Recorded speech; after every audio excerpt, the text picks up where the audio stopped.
Bienvenue à InfoSoir, voici les titres. Les forces armées royales célèbrent le 64e anniversaire de leur création. À cette occasion, Sa Majesté le roi Mohammed VI, chef suprême et chef d'état-major général des forces armées royales, a adressé un ordre du jour aux officiers, sous-officiers et militaires de rang. Le ministère de la Santé a tenu son point de presse quotidien sur la situation du coronavirus au Maroc. Avec 195 guérisons supplémentaires, le nombre de personnes guéries dépasse pour la première fois le nombre de patients sous traitement médical. Dans cette période de confinement, le trafic automobile a fortement diminué, ce qui se traduit par une baisse des accidents de la route.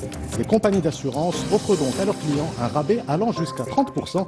Les explications dans ce journal. Les artistes confinés s'expriment sur les réseaux sociaux où musiciens, réalisateurs et artistes peintres partagent leurs œuvres avec le grand public, à découvrir dans la chronique de Samia Harissi. Madame, Monsieur, bonsoir. Les forces armées royales célèbrent le 64e anniversaire de leur création. À cette occasion, Sa Majesté le roi Mohammed VI, chef suprême et chef d'état-major général des forces armées royales, a adressé un ordre du jour aux officiers, sous-officiers et militaires de rang. Le souverain salue les efforts déployés par les phares pour la protection des frontières du royaume et la défense de l'intégrité territoriale. Sa Majesté le roi salue également la mobilisation des forces armées royales dans la lutte contre le Covid-19. Amina Ben Khalq. Sa Majesté le roi Mohammed VI, chef suprême et chef d'état-major général des forces armées royales, insiste sur l'importance de ce 64e anniversaire. L'occasion de passer en revue les accomplissements des éléments de l'armée qui font preuve d'abnégation et de rigueur, notamment dans l'actuel contexte de crise sanitaire mondiale. Pour endiguer la pandémie, ces éléments se sont impliqués dans les premières lignes du combat mené contre le virus. Vous avez démontré, comme à l'accoutumée, votre bonne volonté et votre qualification à participer aux côtés des autres intervenants à la gestion de ce fléau à travers la préparation et le déploiement rapide d'hôpitaux militaires de campagne avec la mise à disposition d'un certain nombre de centres relevant des forces armées royales et disposant d'une grande capacité d'accueil pour les transformer, si besoin est, en unités d'isolement sanitaire. Outre le renforcement des centres hospitaliers relevant du ministère de la Santé par des équipes composées de médecins, infirmiers et assistantes sociales des forces armées royales, de la gendarmerie royale et des forces auxiliaires, donnant ainsi lieu à de très belles images de solidarité nationale et professionnelle avec vos homologues civils au sein de tous les établissements hospitaliers du royaume.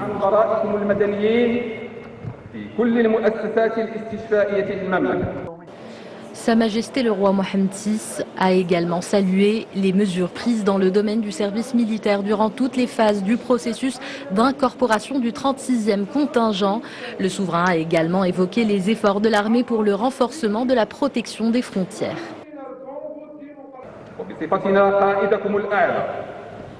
En notre qualité de chef suprême et chef d'état-major général des forces armées royales, nous ne pouvons que saluer vos efforts soutenus pour renforcer la surveillance et la protection de nos frontières terrestres, maritimes et aériennes, et ce, en mobilisant l'élément humain et en lui fournissant le matériel nécessaire et les moyens de surveillance les plus avancés qui lui permettent de faire face efficacement aux différentes menaces. Nous nous félicitons de la vaillance de nos soldats déployés dans nos provinces du Sud pour la défense de notre intégrité territoriale ainsi que de tous les membres de notre armée qui veillent avec vigilance et rigueur à la sécurité des frontières.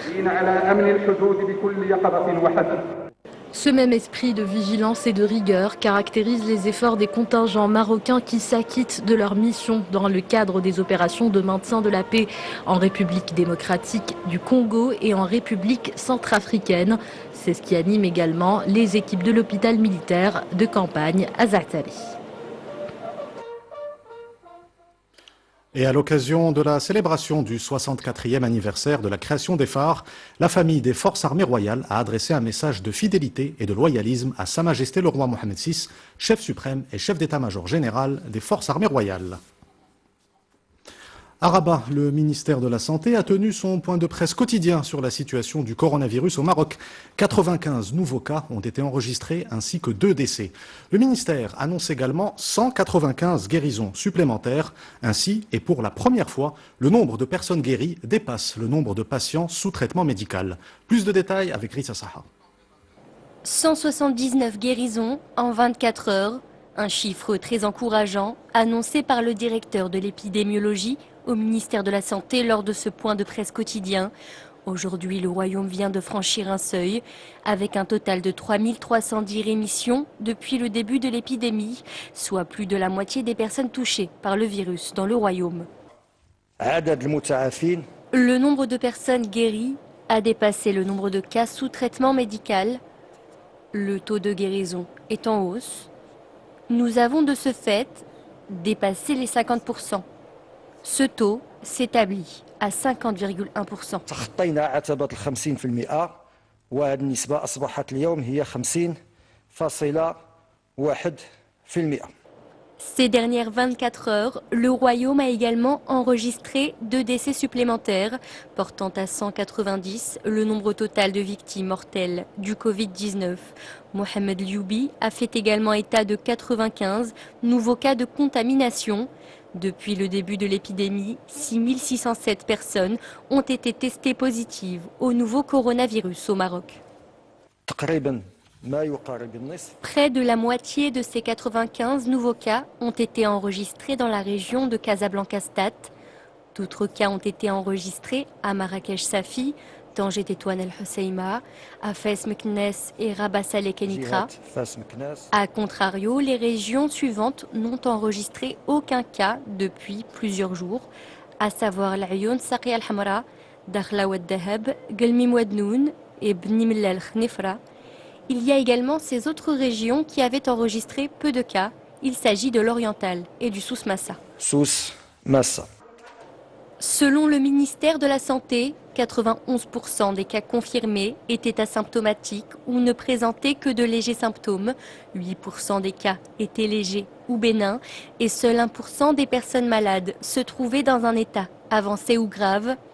Cette autre donnée, également communiquée par Mohamed Lioubi, 58% des personnes touchées par le Covid-19 dans le Royaume sont de sexe masculin, contre 42% de femmes, avec une moyenne d'âge évaluée à 35 ans. Dans le monde, le bilan du coronavirus avoisine les 300 000 morts. Les États-Unis sont le pays le plus touché, avec 84 000 morts pour près d'1 400 000 cas de contamination au coronavirus.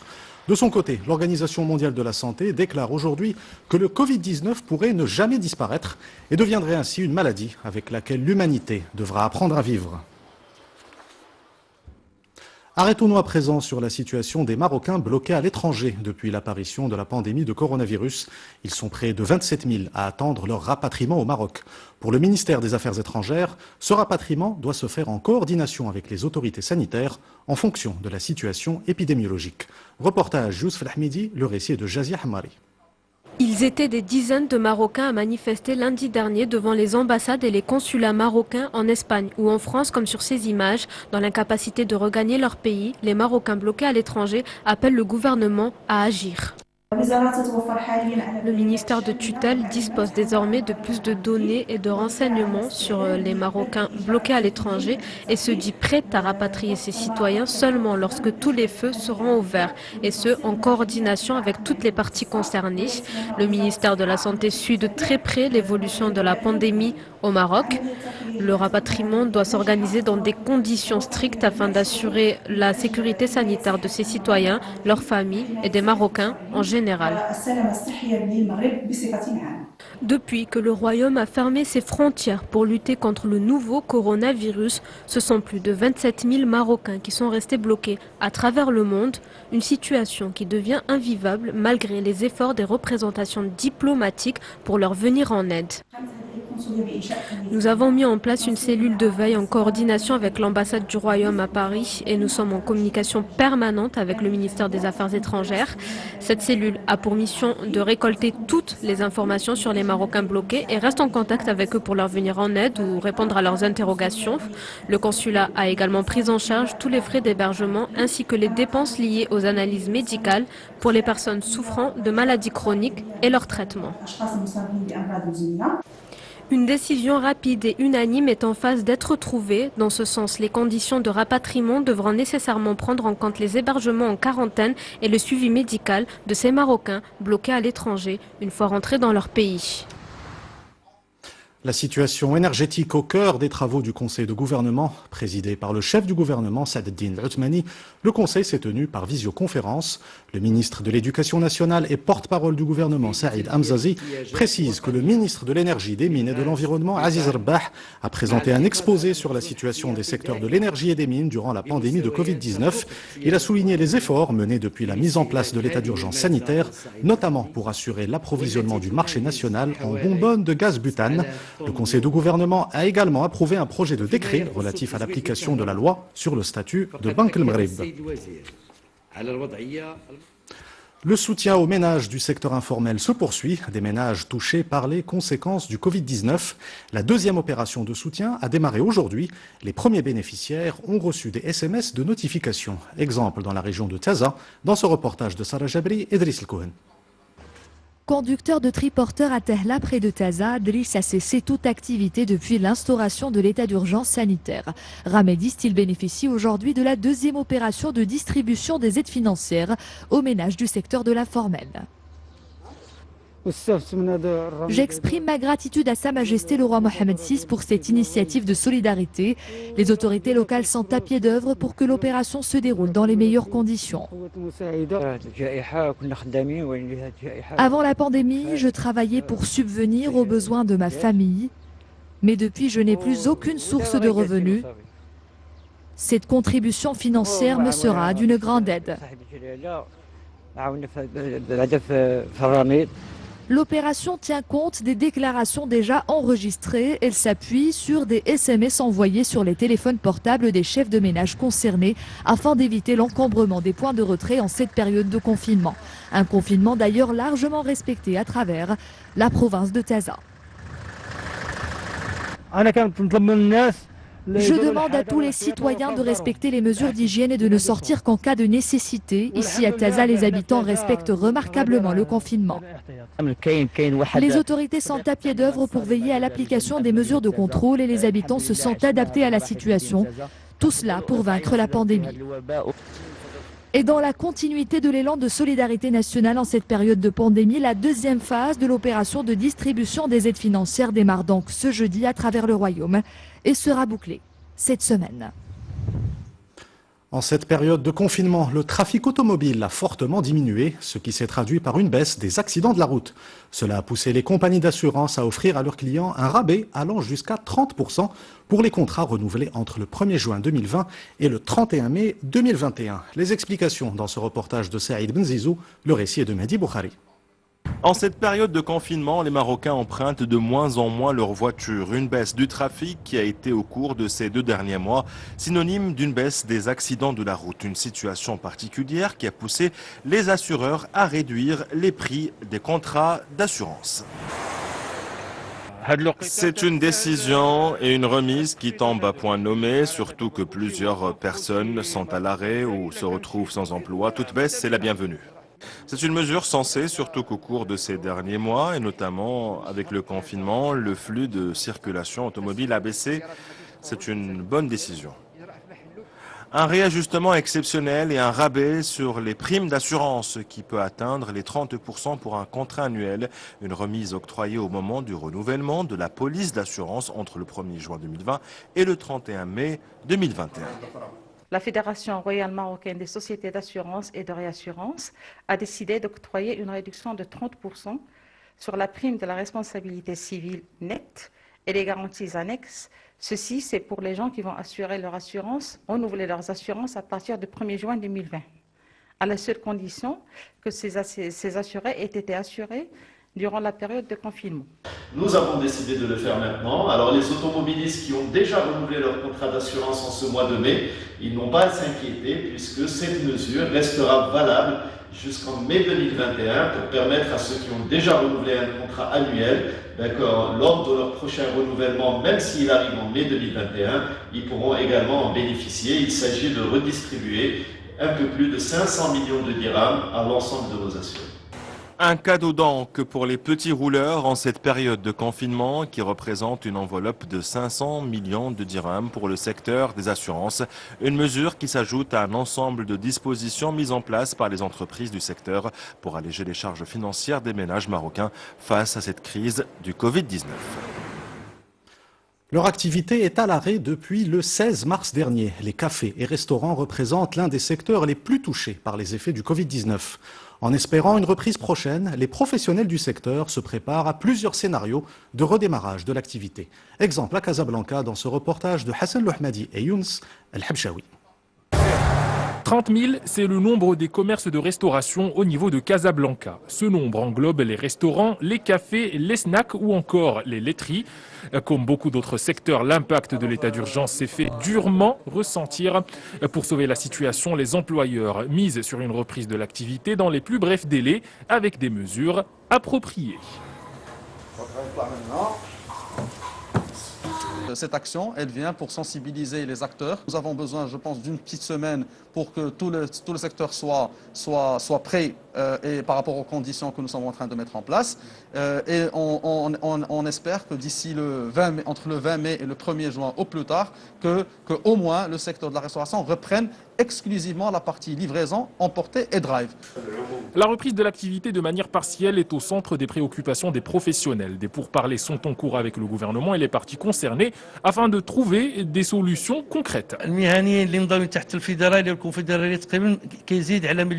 On estime à plus d'1,5 million le nombre des employeurs affiliés à la fédération et à la confédération. C'est un grand nombre. Beaucoup de familles souffrent de manière directe de l'arrêt de l'activité.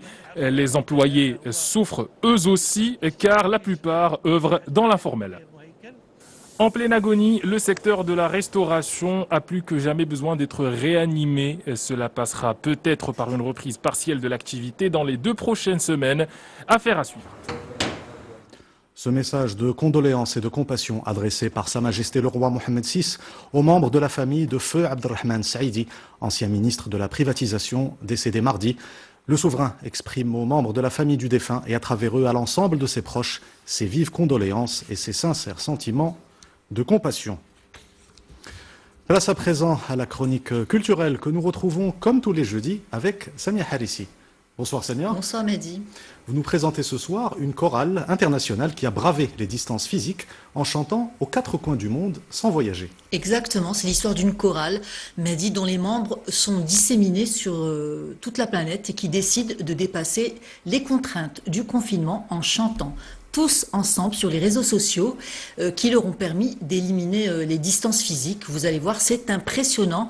Les artistes donnent le là aux 4 coins du monde, de Budapest à Paris, en passant par Rabat, Bruxelles.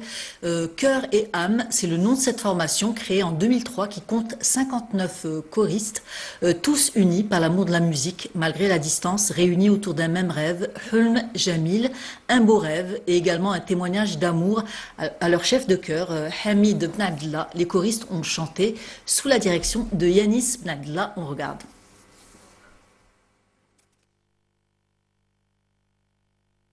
En musique avec la version de l'hymne à la joie de Mjid Bkas. Alors une version gnawi de l'hymne à la joie de Beethoven, Mehdi, qui est aussi l'hymne européen. Comme vous le savez, Mjid Bkas l'a joué en live sur Facebook pour la Journée de l'Europe. Et comme pour les versions hip-hop, techno, jazz band ou trance, la version gnawa vient s'ajouter à toutes les adaptations de cet hymne sans parole au langage universel de la musique qui exprime la liberté, la paix et la solidarité. Le gumbri et les kakabou, les percussions traditionnelles, ont remplacé les instruments classiques. On regarde.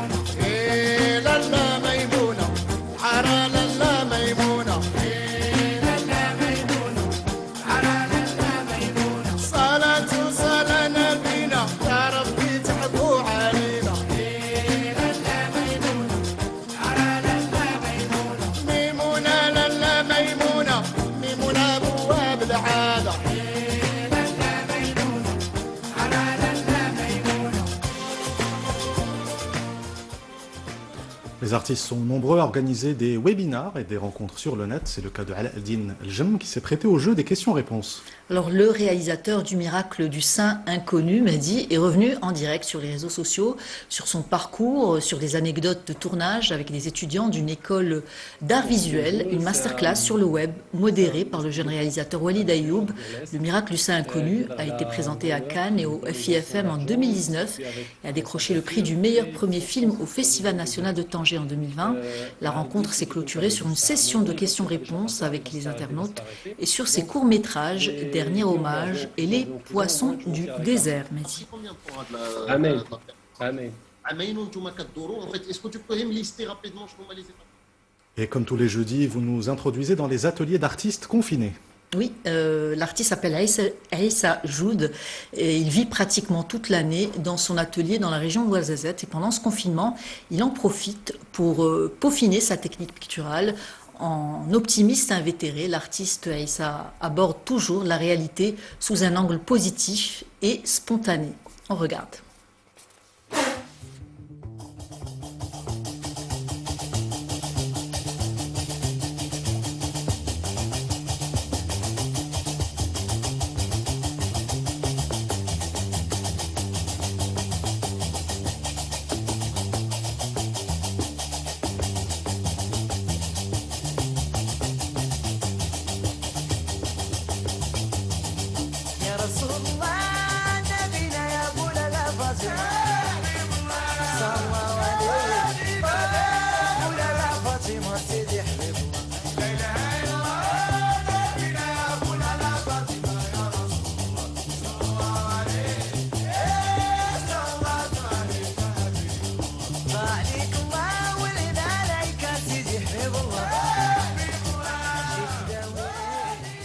Samia, découvrons maintenant une belle initiative solidaire pour aider de jeunes artistes. Et oui, cette crise sanitaire et économique causée par le coronavirus crée beaucoup de questionnements chez les jeunes artistes quant à leur avenir.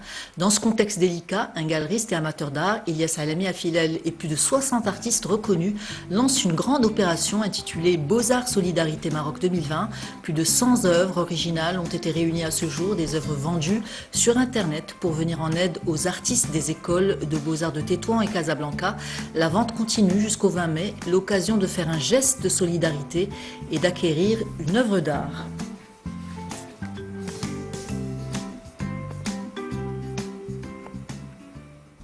Place à présent à l'agenda culturel. Et les activités artistiques foisonnent sur le net, m'a dit la culture ayant contribué à rendre ce confinement beaucoup plus agréable, avouons-le. La Soart Galerie présente une exposition virtuelle dimanche prochain. Testez votre orthographe avec la dictée géante organisée par le romancier franco-marocain Rachid Santaki. Avis aux jeunes artistes postulés au concours de dessin Bda Mdark. Le 15 mai, c'est ciné au Salon avec l'Institut français de Fès qui projette un documentaire sur Mahmoud Darwish et la terre comme la langue. Les éditions La Croisée des Chemins proposent des lectures de romans sur le net. Merci. Merci Samia, nous vous retrouvons la semaine prochaine. Un tour d'horizon de l'actualité sportive pour clore ce journal. Nous débutons par cette annonce du Comité international olympique qui va mobiliser 800 millions de dollars pour soutenir le sport mondial. Il s'agira aussi de couvrir les coûts liés au report des Jeux olympiques de Tokyo qui étaient prévus cet été. Marwan Zghari. Le comité international olympique a débloqué aujourd'hui 800 millions de dollars pour faire face aux conséquences du coronavirus. L'annonce a été faite par le président du CIO, Thomas Bach, lors d'une réunion de son comité exécutif tenue en visioconférence. Il a précisé que 650 millions de dollars seraient consacrés au report des JO de Tokyo 2021, alors que 150 millions de dollars iraient au mouvement olympique, en particulier aux fédérations internationales largement touchées par la crise liée au coronavirus. Le CIO a également adopté les dates de la prochaine session organisée pour la première fois de façon virtuelle et qui se tiendra le 17 juillet prochain. En football, le gouvernement britannique a fait savoir que la Premier League pourrait potentiellement reprendre après le 1er juin. Jusqu'à présent, la date du 12 juin était évoquée dans le Restart Project, le plan de relance du championnat anglais. Sauf que cette reprise pourrait être repoussée au 19 puisqu'elle ne fait pas l'unanimité chez les clubs. Plusieurs joueurs ont fait part de leur inquiétude concernant le protocole sanitaire qui sera établi. Les entraîneurs ont quant à eux émis des doutes sur la capacité des joueurs à retrouver leur niveau en si peu de temps, augmentant ainsi le risque de blessure. À noter enfin que le protocole qui sera instauré pour la phase 1 de la reprise des entraînements sera soumis au vote lundi prochain. Avant de nous quitter, je vous rappelle l'une des principales informations de cette édition. Les Forces armées royales célèbrent le 64e anniversaire de leur création. À cette occasion, Sa Majesté le roi Mohammed VI, chef suprême et chef d'état-major général des Forces armées royales, a adressé un ordre du jour aux officiers, sous-officiers et militaires de rang. Le souverain salue les efforts déployés par les phares pour la protection des frontières du royaume et la défense de l'intégrité territoriale. Sa Majesté le roi salue également la mobilisation des Forces armées royales dans la lutte contre le Covid-19. C'est la fin de cette édition. Vous retrouvez tout à l'heure Hicham Ralfaoui pour Al Masaiya. Quant à moi, je vous dis à demain. Excellente soirée sur 2M.